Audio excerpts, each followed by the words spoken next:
Bonsoir à tous et bienvenue dans Plus d'Actu. On va parler football ce soir. Verrons-nous un club bruxellois champion de Belgique cette année avec l'Union et le Sporting qui sont actuellement aux deux premières places du championnat? L'espoir est permis. Les derniers matchs de cette première partie de la saison auront lieu ce week-end et l'Union est d'ores et déjà assurée de terminer champion d'automne. Alors est-ce que la deuxième partie du championnat et les playoffs seront aussi réjouissants? Quels sont les atouts et les handicaps de l'Union et du RSCA? De quels poursuivants doivent-ils se méfier? Et puis, quel sera aussi le sort du RWDM, le troisième club bruxellois, qui affronte d'ailleurs le Sporting ce dimanche. À 3 jours de ce grand derby bruxellois, on vous propose donc de faire le point. Voilà, nous accueillons deux invités sur le plateau de Plus d'Actu. Romain van der Pleum, bonsoir. Bonsoir. Vous êtes journaliste sportif au groupe IPM à la dernière heure notamment. Et André Ngang, vous êtes non seulement entraîneur d'une équipe de jeunes Over-Race, mais aussi consultant dans le milieu des sports. On vous entend régulièrement le dimanche dans le Club du Dimanche, notre émission radio avec Jamal Fadil. C'est tous les dimanches après-midi pour les passionnés de sport, je le signale. Et vous avez aussi été joueur au RWDM de 2016 à 2018, oui, si je ne me suis pas trompé. Et 2 fois champion aussi. Et 2 fois champion, c'est important de le signaler. C'est important de le dire. Milieu offensif, si je ne me trompe toujours pas. Oui, milieu offensif, plus, ouais. La vocation offensive en fait. Alors, ce week-end, c'est donc la 15e journée du championnat de Division 1. Ça veut dire qu'on est à mi-parcours de la première phase de ce championnat. On va jeter un petit coup d'œil au classement, si vous voulez bien, pour commencer. Donc, après 14 journées, donc il reste encore un match au moment où on regarde ce classement. L'Union Saint-Gilloise est en tête, 34 points. Anderlecht, deuxième avec 28 points. 1 point d'avance sur la Gantoise. On trouve ensuite Genk. Le club de Bruges a déjà 14 points de retard. Le RWDM est 10e à égalité avec le Standard. Je vous demande d'être honnêtes tous les deux. En début de saison, est-ce que vous auriez pronostiqué 2 clubs bruxellois aux 2 premières places? Romain van der Pleum. Certainement pas, parce qu'Anderlecht n'avait pas fini son mercato. Donc Anderlecht était une équipe en construction au début de saison, donc c'était impossible de dire qu'ils allaient si bien performer. L'Union était en reconstruction aussi avec un nouveau coach, donc je pense pas. C'est une belle surprise. Donc c'est une bonne surprise pour les deux équipes. Très positif pour les deux équipes, oui. Oui, même réponse, André Ngang? Bien évidemment, quand on regarde le top 6, on doit même être surpris parce qu'il y a le cercle de Bruges aussi. Donc il y a 3 équipes que moi, je n'attendais pas à cette position-là. J'aurais vu la Gantoise, le club et Antwerp. Mais l'Union et Anderlecht font vraiment de belles choses et c'est mérité. Alors, le problème, c'est que la fin du championnat, elle est encore loin. Est-ce que le classement qu'on vient de voir va beaucoup évoluer? Il va forcément évoluer. Est-ce qu'il va beaucoup évoluer? Est-ce que vous voyez encore finalement l'Union et Anderlecht peut-être être à la même position, au moins dans le top 3, ou au moins être assuré dans les playoffs 1? Qui veut répondre? Moi, je pense qu'Anderlecht va...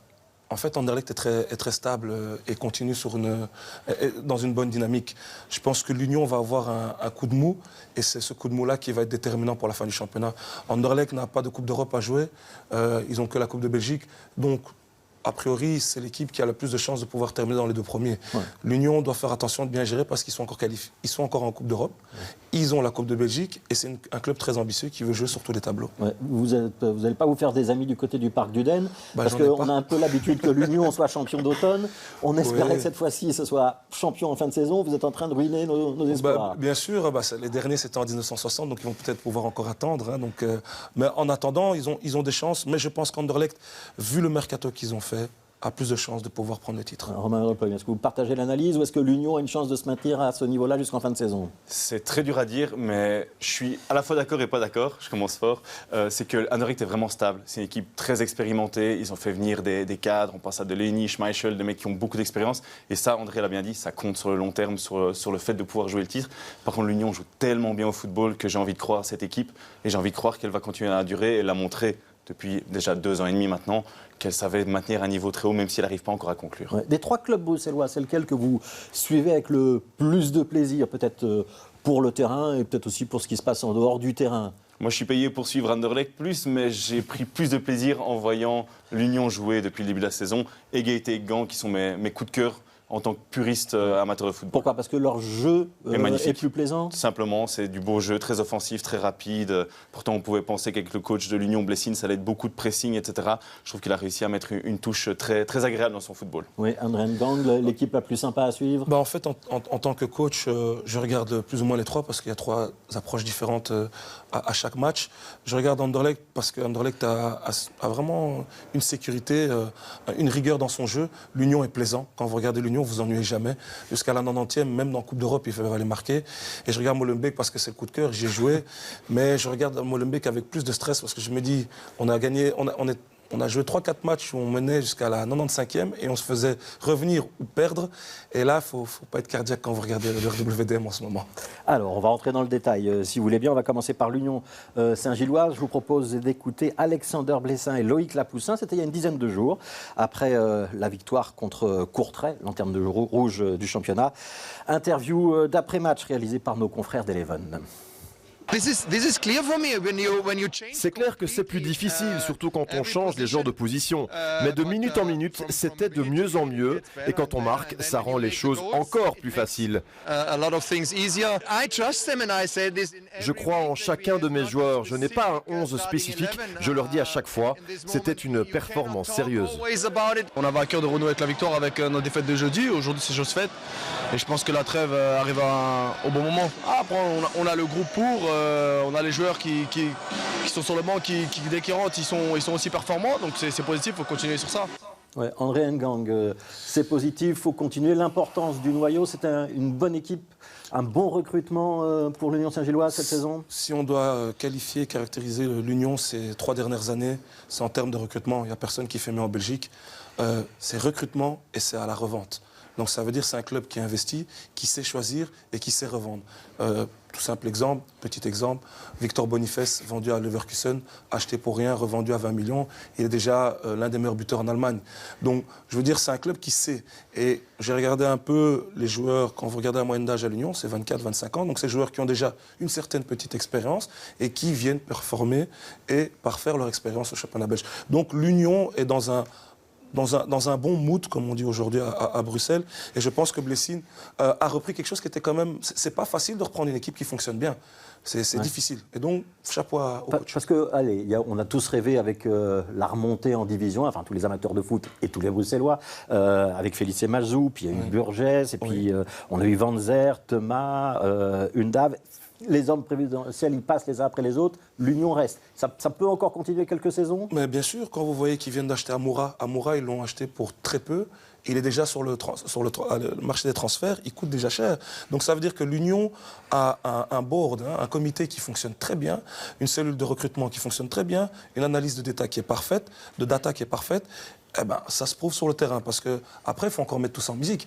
Il y a des coachs qui ont des grands noyaux, des bons noyaux, mais Blessing vient d'Ostende, faisait déjà du bon boulot. Et là, à l'Union, il est sur la continuité des autres coachs. Et on vient de rappeler que le foot, c'est aussi un business où on achète, on vend des joueurs. L'Union profite aussi là de son partenariat avec Brighton. Je rappelle, c'est Tony Bloom, actionnaire de l'Union, qui est le patron de Brighton, club de division 1 anglaise. Oui, à 2 niveaux. Déjà au niveau financier, parce que l'Union perd de l'argent chaque année encore. Oui, c'est toujours pas un club qui équilibre. Non, à cause de son stade principalement, parce que c'est un stade qui n'arrive pas à être rentable. Ils sont rentables au niveau des transferts, comme vous le disiez si bien, mais ils n'ont pas encore cette rentabilité complète. Et par contre, au niveau du recrutement, ils profitent des infrastructures. André parlait très bien de data, etc. Ils utilisent tous les programmes de Brighton, ce qui leur permet ce recrutement incroyable. Et pour l'anecdote, pour rebondir sur ce que disait très bien André, Amoura, par exemple, c'est là que le paradigme a changé. C'est qu'Amoura pouvait aller à Anderlecht était intéressé, mais il a préféré l'Union. Ça montre un changement quand même dans la hiérarchie des clubs bruxellois, en tout cas aux yeux des joueurs étrangers. Ouais. Vous voyez l'Union continuer sur sa lancée plusieurs années. Il y a quand même ce problème du stade, qui est quand même une demande forte des actionnaires, des propriétaires. S'il n'y a pas le nouveau stade, mais il faut quand même être honnête vis-à-vis des actionnaires, un stade en Belgique, à Bruxelles, c'est On est parti compliqué. pour 5 ou 6 ans minimum. S'il n'y a pas de stade, ils finiront par partir et par revendre l'Union. C'est un risque, ça ou pas? Ça, je ne pense pas, parce que c'est une belle vitrine pour pas mal de joueurs. On l'a vu avec ce qu'a fait Mitoma, par exemple, qui maintenant est en train de cartonner à Brighton, qui a joué à l'Union il y a maintenant 2 ans. Donc je ne pense pas qu'ils sont à cette optique-là, mais par contre, ils ont envie de développer le club, ça c'est certain. Et je pense qu'ils sont assez déterminés pour que ce stade arrive à un moment. C'est ça aussi un peu le rôle de l'Union, c'est d'être le marchepied pour un club de Division 1 dans un championnat étranger. Brighton dans ce cas-là, mais ça pourrait être un autre. C'est devenu une norme quasi en Belgique d'être un marchepied pour en fait d'autres championnats. Donc voilà, ici ça se passe avec un partenariat, je vais dire, juste unilatéral. Mais pour d'autres clubs, en fait, c'est juste le business model de la Belgique. Ouais, je vois qu'on parle quand même de Coupe d'Europe avec l'Union Saint-Gilloise, parce que là, ça se passe quand même un petit peu moins bien qu'en championnat de Belgique. Si j'ai bien suivi, 2 défaites, une victoire, un nul, c'est ça? Ils ont 4 points. Match prochain face à Toulouse. Ils peuvent encore continuer la compétition. La première place du groupe, elle est pour Liverpool. Il faut essayer d'accrocher la deuxième pour aller en barrage. C'est encore possible ou Oui, c'est compliqué? je pense que c'est possible. Ce qu'il y a de bien avec l'Union, c'est que les supporters transmettent aux joueurs une envie d'aller chercher cette victoire, d'aller chercher un résultat. Et ça, on a un peu moins dans certains autres clubs belges. Et je pense que ce modèle de fonctionnement-là peut apporter un plus à l'équipe. Je pense que l'année passée, ils ont été en quart de finale.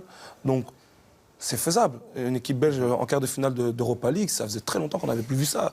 Il ne faut pas oublier qu'il y a 4 ans, l'Union était en 2e division. Ouais.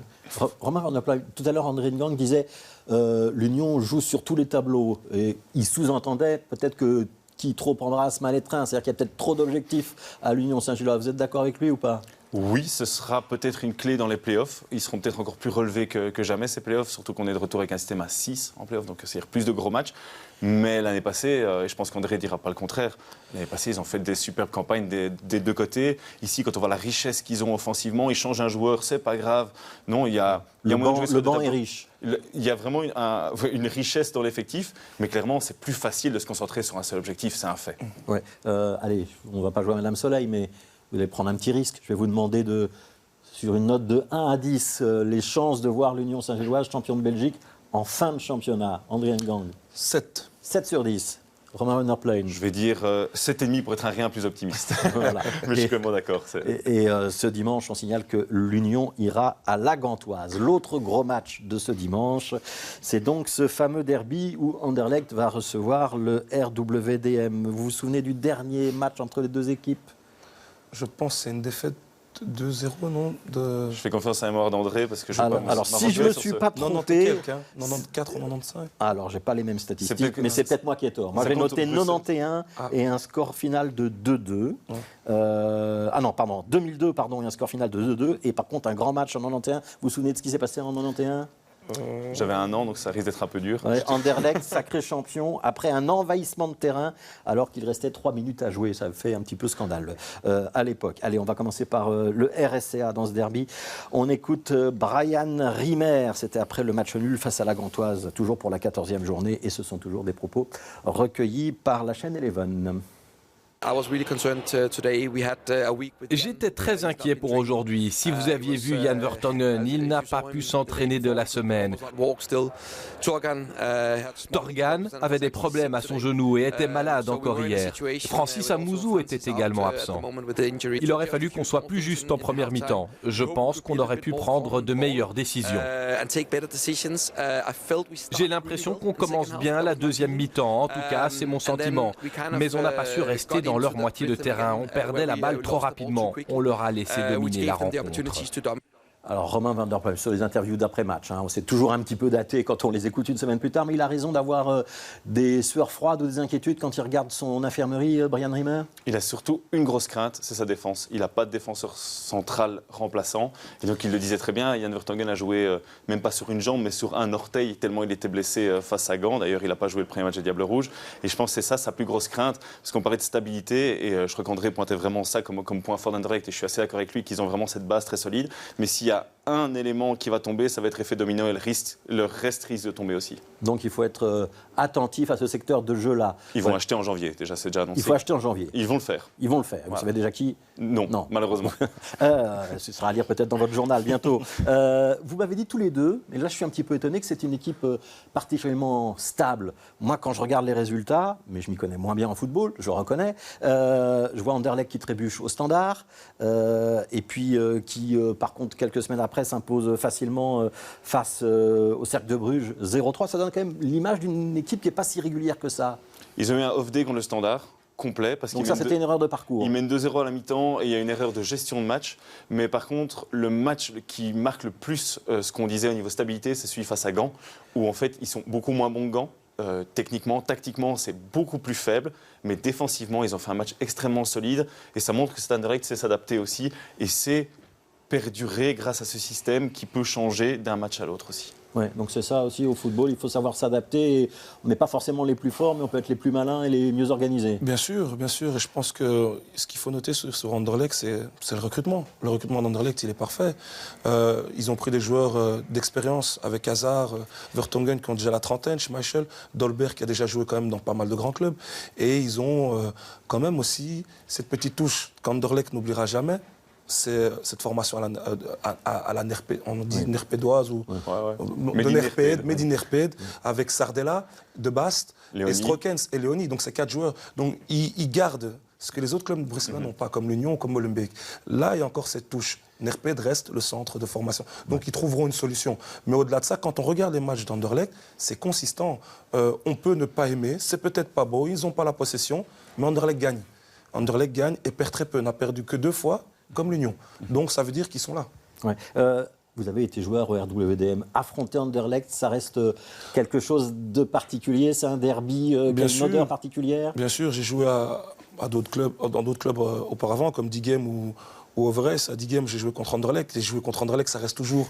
C'est quelque chose de magnifique. Ouais. C'est le plus grand club de Belgique, il faut le reconnaître. 33 titres, ou 34 maintenant.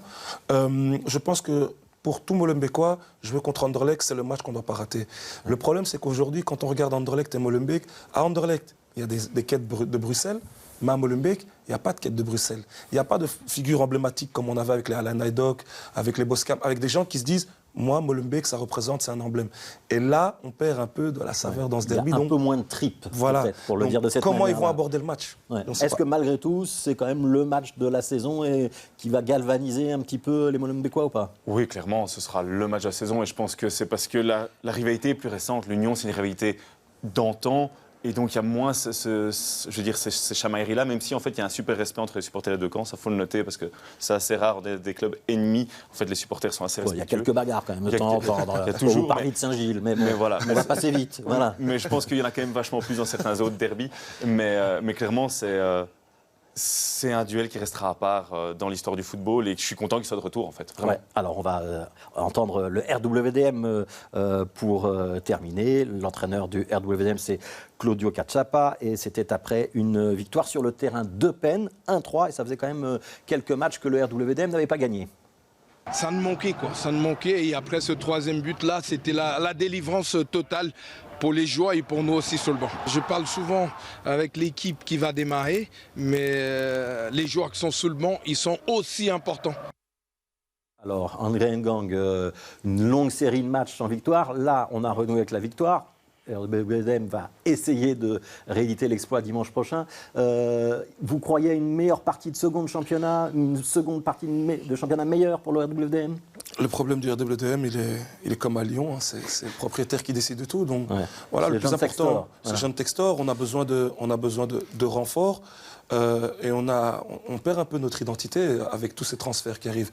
Ce que Anderlecht et l'Union arrivent à mieux gérer, à part Nicolas Dailly, qui est le fils de l'ex-président Thierry Dailly, qui représente encore, on va dire, Bruxelles, il n'y a pas beaucoup de gens. Donc à Molenbeek, la force du club aujourd'hui, ce sont les supporters, et c'est eux. C'est pour eux que ce match est vraiment important. Je pense même plus important que pour les joueurs. En termes de points, évidemment, il faut en prendre. Mais moi, je reste d'avis que le Molenbeek se sauvera. Ce début de saison qui a été marqué, vous venez d'y faire référence par cette grosse bagarre entre John Textor et Thierry Dailly qui a été poussé vers la sortie, ça peut avoir un impact sur le moral des joueurs ou il y a une paroi étanche, ils ne s'en occupent pas? Non, ça peut avoir un impact. Moi voilà, j'ai un grand respect pour Thierry Dailly, d'ailleurs, que je salue. Et je remercie pour tout ce qu'il a déjà fait pour le club et pour nous en tant que joueurs. Mais on n'oublie pas, c'était un président qui était très proche de ses joueurs. Textor est très loin. C'est quelqu'un qui pilote 4-5 clubs. Je ne suis pas là pour critiquer sa gestion, mais je trouve que sa gestion dans un club familial comme Molenbeek, qui est un petit club qui vient de revenir en Division 1, elle doit être autre. Et je ne sais pas si lui la comprend, mais en tout cas, les supporters l'exigent. Et donc, là, à ce moment, ça risque, si les résultats ne suivent pas, de peut-être un peu avoir... Est-ce que vous êtes pessimiste, aussi pessimiste, Romain? Est-ce qu'il y a la méthode américaine qui ne peut pas prendre, s'enraciner dans le terreau molenbeekois? Je pense qu'André a super bien résumé la situation. C'est que ce club est monté grâce à Thierry Dailly. Il ne faudra jamais l'oublier. C'est lui qui a fait tout ça grâce à cette base familiale. Sa femme était dans le club, son fils était là. Ils bossaient comme des chiens. Et c'est vrai que... Mais dans le monde des affaires, qui paye décide. Voilà, exactement. Et heureusement que John Textor est arrivé, parce que sinon le club allait certainement mourir aussi. Donc en fait, c'est un peu paradoxal de penser comme ça. Mais je pense que si Textor ne change pas sa vision des choses, ou alors on n'amène pas des super joueurs pour compenser en fait cette vision qui n'est pas celle du REDM, il va y avoir un moment un conflit. Ouais, on attend 1 millier de supporters molenbeekois au Parc Astrid ce dimanche. Ils doivent arriver en quart. Ça, c'est les mesures de sécurité. On doit être craintif sur la sécurité ou tout va bien se passer? Moi, je pense que ça va bien se passer. Je pense que ça va être une super fête du football. C'est un noyau dur qui a la réputation d'être un peu plus dur que les autres, le RWDM. Oui, mais il y a un respect entre les deux noyaux durs. Oui, il y aura un respect. C'est juste que la tension avec l'Union est un peu plus vive qu'avec Anderlecht. Anderlecht, ça... Il faut le reconnaître, ça reste le plus grand club de Belgique et à Molenbeek on le sait, mais ça fait toujours plaisir d'aller gagner chez le voisin. Allez, je vous pose la même question que pour l'Union tout à l'heure. Les chances en fin de saison que le RWDM reste en Division 1A l'année prochaine, un score sur 10, on commence avec Romain van der Pluijm. 9. 9 sur 10, 9 chances sur 10. 11. 11 chances sur 10. C'est le cœur qui parle. Il a triché, André Ngang. Vous regarderez tous les matchs de ce week-end? Oui, bien sûr. Oui, Voilà. on essaiera même d'aller au stade s'il faut. Vous essayerez même d'aller au stade. On pourra entendre les commentaires d'André Ngang dimanche, dans le club du dimanche, avec Jamal Fadil. Ça commence à 13h et ça se termine à 18h sur l'antenne radio de BX1. La dernière heure est aussi diffusée en télévision. Romain van der Pluijm, on vous lira lundi matin? Avec plaisir. Avec les analyses, le commentaire, le récit des matchs? Tout, super complet comme d'habitude. Et ce sera dans la dernière heure. Merci à tous les deux d'avoir participé à ce débat. Demain, c'est Sophie Roni qui sera l'invitée de Plus d'Actu. C'est notre formule du vendredi. Vous pouvez poser vos questions par mail, plusdactu@bx1.be ou sur les réseaux sociaux de BX1. C'est Stéphanie Meyer qui animera l'émission. Moi, je serai de retour demain matin pour notre matinale Bonjour Bruxelles. On recevra notamment la ministre de la Culture, Bénédicte Linard. Ce sera à 7h50 et le bourgmestre de Bruxelles, Philippe Claus, ça ce sera à 8h15. Continuez à bien vous informer et à demain.